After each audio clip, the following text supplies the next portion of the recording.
शादी के दिन सोनम ने इरशाद से एक सूटकेस की तरफ इशारा करते हुए वादा लिया कि वह इस छोटे से संदूक को कभी नहीं खोलेगा। इरशाद ने भी वादा कर लिया। शादी के 40 साल बाद जब सोनम गंभीर बीमार से पीड़ित थी और वह बस बिस्तर पर ही पड़ी रहती थी, तो इरशाद ने उसे उस छोटे संदूक के बारे में याद दिलाया। सोनम बोली, अब यह समय है उस सूटकेस को खोलने का।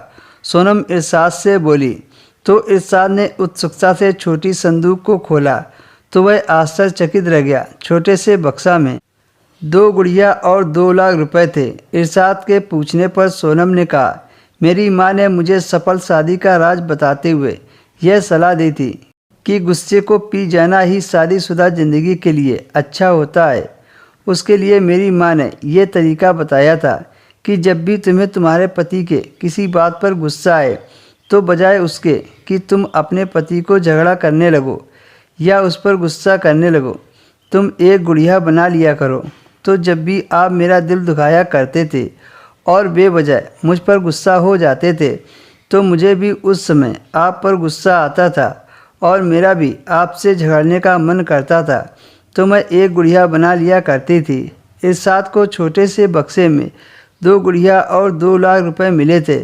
इरशाद 2 गुड़िया देखकर बहुत खुश हुआ कि मैंने अपनी पत्नी को कितना खुश रखा है कि पूरे वैवाहिक जीवन में मेरी पत्नी को सिर्फ 2 ही गुड़िया बनाने का मौका मिला। फिर इरशाद उत्सुकता में आकर पत्नी से उस 2 लाख रुपयों के बारे में पूछने लगा और उन पैसों के बारे में जानकर बहुत शर्मिंदा हुआ, क्योंकि सोनम ने बताया कि यह 2 लाख रुपए मैंने गुड़िया बेचकर कमाए हैं। इरशाद यह सुनकर अपनी पत्नी सोनम से माफ़ी मांगने लगा और बोला कि अब जितनी भी ज़िंदगी बची है तुम्हें खुश रखने की पूरी कोशिश करूँगा। तभी इरशाद अपनी पत्नी को बेडरूम में ले गया और उसे खुश करने लगा। तभी सोनम ने कहा, अच्छा खुश करने को बोला तो तुम मुझे बिस्तर पर ले आए, इसी को खुश करना क्या ज़िंदगी की सारी खुशी है?